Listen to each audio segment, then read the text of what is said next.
जय जगन्नाथ। मु मानु मोर स्नेहर आदरर कुना कुनी पिला माने आशा करे तुम माने सब भलरे थिबो। मु मध्य इठारे बहुत भलरे अच्छी। पिला माने आमे गत अध्याय गोटे गप विषय रे कहिथिली। आज तुम मानकु मु संक्षेप रे गोटे छोट गप कहबाकू इच्छा प्रकाश करियछि। एनु तुम माने समस्ते मन दे शुण एवं कौन बुझिलो मोर कमेंट बॉक्स रे जणैबो। गपटीर ना है एबी बिस्कुट। पिला माने मन रखिल गपटीर ना है एबी बिस्कुट। साधारण भाव में पिला माने चिंता कर एबी बिस्कुट कौन से विषय में आज तुमको कहवाक चाहूँगी। बाबू ता माँ को एबी बिस्कुट खाइबा को भारी जिद्दी कला, जुलम कला। ता माँ किसी बुझिपारे मते माँ मते एबी बिस्कुट दियो, मते एबी बिस्कुट दियो।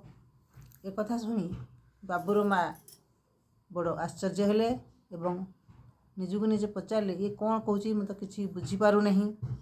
एबी बिस्कुट कौन ये कथा भाभी सी आसी बाबूर माँ आसी माउसी एबी बिस्कुट कौन गंडगोल कर मो पुओ मत टिके बुझे दियो, बुझे दियो। एक कथा शुणी बाबू को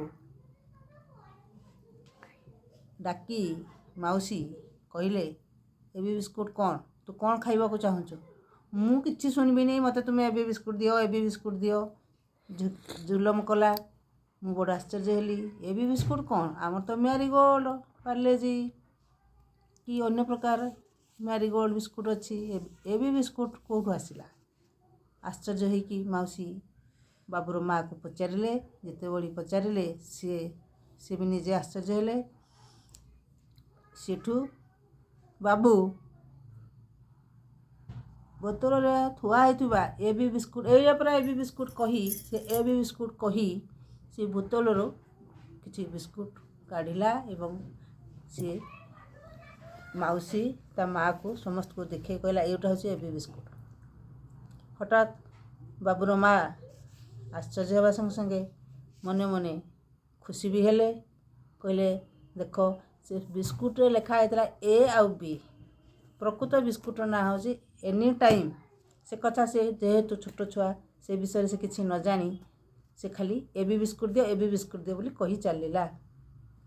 ताकू गेल कले बाबूर माँ बाबू को गेल कले हऊ तू व्यस्त होनी मु जाऊँगी दुकान को तो पाई मु बिस्कुट आनीदेवी। बाबूर माँ जो ता निज पुओ पर जो विरक्ति होते सी बुझिले।